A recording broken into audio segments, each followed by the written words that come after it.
y nos da mucho gusto recibir aquí en el estudio a Alberto Cerdán, él es coordinador precisamente de Acción Ciudadana frente a la pobreza, para platicarnos de la actualización de estos datos. Alberto, muchísimas gracias por estar con nosotros. Buenas tardes. Hola, ¿qué tal? Muy buenas tardes. Gracias por recibirnos. Muchísimas gracias. Pues mira, en este contexto de esta recta final, como ya lo decíamos, ¿qué actualización tienen ustedes desde Acción Ciudadana? Me decías, no es que veníamos preparados, pero hoy tienen nuevos datos de cómo se está llevando a cabo esta compra del voto en todo el país. Bueno, primero quisiera enfatizar todo el país, es decir, desde Ensenada hasta Reynosa, desde Tapachula hasta Cancún, pasando por todo el centro del país, hay reportes de compra de voto. Estamos hablando de ya 28 estados de la República, de donde hemos recibido reportes y donde la principal objeto que se intercambia son las despensas. El principal programa social es Prospera y más o menos también un tercio es dinero en efectivo. Y de dinero en efectivo, pues bueno, prácticamente en todos los estados hay reportes de ofrecimiento de dinero en efectivo. La cantidad más común son 500 pesos, después 1,000 pesos, después 2,000 pesos, pero pues hemos encontrado reportes que, como en la Ciudad de México, llegan hasta 10,000 pesos, lo mismo que en Jalisco, en el Estado de México hasta 5,000 pesos, y pues prácticamente Oaxaca 3,000 pesos, Quintana Roo 500 pesos, Veracruz 1,000 pesos, Aguascalientes 2,000 pesos, Chiapas 1,000 pesos, es decir, es un fenómeno donde todos los niveles de gobierno participan y todos los partidos políticos participan, y que pues pone sobre la mesa que para que haya compra de votos se requiere dinero, y de algún lado tiene que salir ese dinero, y alguien debió tomar la decisión de desviar ese dinero, y alguien debió dejar de vigilar que ese dinero llegara a donde debió haberse destinado en primer lugar. De manera que estamos hablando de todo un sistema para ganar votos, no con campañas de propuestas, con trayectorias adecuadas, con gobiernos bien hechos, sino comprando la voluntad de la gente a partir de sus necesidades. 50% de la población vive en pobreza, 20% en pobreza extrema. Estamos hablando que la línea de pobreza rural es de 1,054 pesos, y si de repente llega alguien y te ofrece 10,000 pesos, bueno... Claro. 10,000 pesos aquí en la Ciudad de México. En esa, no vayamos tan lejos. Tú dices algo muy cierto, comprando la voluntad del electorado, pero también burlándose muchas veces de ellos. Veíamos el caso en Nezahualcóyotl, en donde en las instalaciones del PRI les dieron 10,000 pesos por cada voto, y al momento de regresar en su autobús, hay que recordar que era un grupo de acarreados, los asaltan y les quitan a todos los 10,000 pesos a cada uno, ¿no? Y llegan a haber reportes también de billetes falsos que se entregan, en fin. Tarjetas que no tienen fondos. Y de fondo está que al final del día se considera el voto como una mercancía para intercambiar, no como una herramienta ciudadana para exigir cuentas, para premiar o castigar gobernantes, trayectorias, propuestas. Y ciertamente se cree que en época electoral hay que sacar lo que se pueda de los políticos, porque después se olvidan de uno. Y este trato que se cierra en la época electoral, pues hace que el gobernante pueda robar lo que sea, pueda comportarse de la manera que sea. No hay exigencia ciudadana, porque se espera a la siguiente ciclo electoral, en donde otra vez hay la certeza de que no importa que haya crisis económica, la peor de la violencia que pueda existir en el país, desastres naturales, en época electoral siempre hay compra de voto. Ese círculo vicioso basado o pues que se aprovecha en este marco de la desigualdad y la pobreza, que no hay que perder de vista y que precisamente pues no se está atendiendo, no se ha atendido en los últimos años, y esto es parte de este círculo. Sobre lo que decías y enfatizar en todo el territorio nacional y por parte de todos los partidos políticos, pero Alberto, enfatizar mucho en lo que precisamente ha publicado en estos días el periódico Reforma, en el que prácticamente está señalando, denunciando al revolucionario institucional en donde se está llevando a cabo esta compra y coacción del voto en la propia sede del PRI. ¿Cómo ven ustedes esta situación? Pues es que depende de quién tenga el gobierno, qué recursos tienen a su alcance, pues es lo que van a poner en este mercado electoral. Entonces, gobiernos municipales llegan a condicionar poda de árboles, pintura, entrega de tablets, alarmas vecinales. Los gobiernos federales condicionan programas sociales, principalmente Prospera. Los gobiernos estatales sacan tarjetas, que si la mera mera en Tabasco, que si los bancos de alimentos en Chiapas, que si en Veracruz también sacan una tarjeta. Es decir, realmente es cuestión de que tengan presupuesto de su lado para hacer así política. Bueno, pues nosotros consideramos que el uso electoral de programas sociales y la compra del voto es inútil para superar la pobreza, eso es lo primero que quisiéramos enfatizar. Segundo, es inmoral porque se aprovechan de las necesidades de la gente, es ilegal porque así lo dicen las leyes mexicanas, pero ha sido y no queremos que siga siendo impune. ¿Cómo actuar como sociedad ahora para frenar esto? ¿Cómo hacernos conciencia entre nosotros mismos y entre los sectores más necesitados y vulnerables para comprender que aunque se encuentran en desigualdad en comparación con otros sectores sociales, pues este acto no va a ayudarlos a escalar?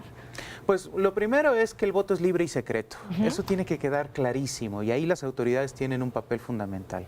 Segundo, que los datos personales son de ellos. La ley prohíbe entregar datos sin que exista una razón legal para ello. Entonces, entregar fotocopias de credencial para votar es ilegal. Que alguien las compile y que tenga esos datos personales de su lado. Por supuesto que también, pues sí, las autoridades tienen que investigar y castigar a los responsables, pero en el mediano y largo plazo, lo que tiene que pasar es cambiar la política social. O sea, estos programas sociales que están basados en la entrega de cosas, en la entrega de dádivas, de dinero, no supera la pobreza. No lo ha superado en los últimos 25 años, que tenemos la misma pobreza entonces que ahora en términos porcentuales. Y también, por supuesto, aumentar los ingresos. Es decir, mientras una despensa siga siendo la diferencia de supervivencia de la gente, pues va a seguir existiendo el condicionamiento. Mientras la gente no tenga dinero para comprar materiales de construcción, un tinaco, algo que le permita, por ejemplo, depositar agua por largos periodos de tiempo, pues seguirá existiendo la compra del voto. Entonces, lo primero es, el voto es libre y secreto. No están obligados a entregar su credencial para votar ni su fotocopia. Son delitos electorales por aquellos quienes reciben estas cosas. No es delito recibir regalos, no es delito recibir dinero, entonces pueden seguir recibiendo las despensas y todo eso, está bien, pero voten por quien quieran. Exacto. Pero sí es delito entregar esos regalos y condicionar el voto. Y por tanto, las autoridades deberían investigar y castigar. Pero aparte es un tema que no es nuevo, sucede desde hace mucho tiempo en otras elecciones, Alberto, y está documentado. Y en este caso, recientemente, con lo que ustedes están, con esta gran plataforma, Democracia sin Pobreza, está documentado.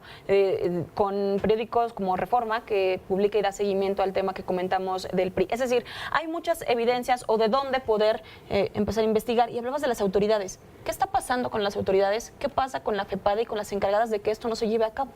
No tenemos fiscal general, no tenemos fiscal anticorrupción, no tenemos magistrados del Tribunal Administrativo que castigan los actos de corrupción. Nos quedamos 3 meses sin auditor superior de la Federación en plena época electoral y quien llegó le está desmantelando. Descabezaron a la FEPADE. Los órganos internos de control de Sedesol están capturados por quienes ejercen el gasto.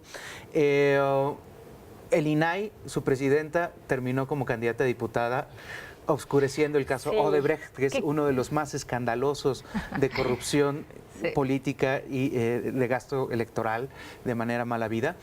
Y el Tribunal Electoral, un día sí y otro también, echa para atrás disposiciones del INE que busca controlar el uso electoral de programas sociales. Es decir, si esperamos que el INE resuelva todo lo que las demás autoridades no hicieron, y bueno, hablar de la Ciudad de México, el InfoDef es un desastre, es decir, resolver todo esto, pues bueno, implica una voluntad política de alguien o de un grupo de alguienes que no quieren que se vigile el buen uso de los recursos. Y si a eso le sumamos que la Secretaría de Desarrollo Social, en el caso federal, pues tienes al frente a un personaje que no es experto en pobreza, no es experto en políticas sociales, en teoría del bienestar, en políticas públicas, sino es un operador político y un camello da camellitos, y entonces nombra como coordinador de delegados a quien era coordinador de delegados de un partido político, nombra como oficial mayor a quien era secretario de Administración y Finanzas de un partido político. Es decir, se genera la estructura para el desvío de recursos.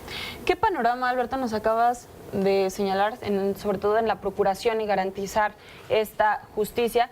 Finalmente preguntarte, para que pueda haber esta compra y coacción del voto, debe de haber dinero. Este dinero se está, en la mayoría de los casos, desviando de estos de programas, de empresas sociales. fantasma. ¿Qué pasa con esos programas sociales, Alberto? ¿Ha fallado este sistema del programa social o está contaminado en nuestro sistema político? Bueno, porque no está diseñado para promover el desarrollo de territorios, no está diseñado para promover opciones productivas que le permitan a la gente generar mercados internos, generar en fin, proyectos con capitalización, es decir, con préstamos que sean baratos, en fin, no es una política social pensada en el desarrollo de las comunidades, sino focalizado en los individuos y muy fácilmente manipulable a través de estos operativos político-electorales.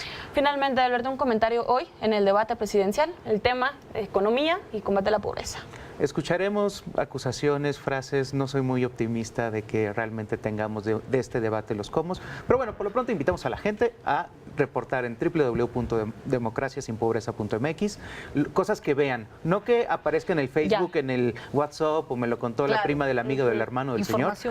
Cosas que ustedes vieron, si entregaban dinero, si entregaban tarjetas, si entregaban materiales de construcción, útiles escolares o condicionaban programas sociales a cambio de ir a eventos políticos, a cambio de la credencial o de la fotocopia, a cambio de votar por alguien, a cambio de no votar.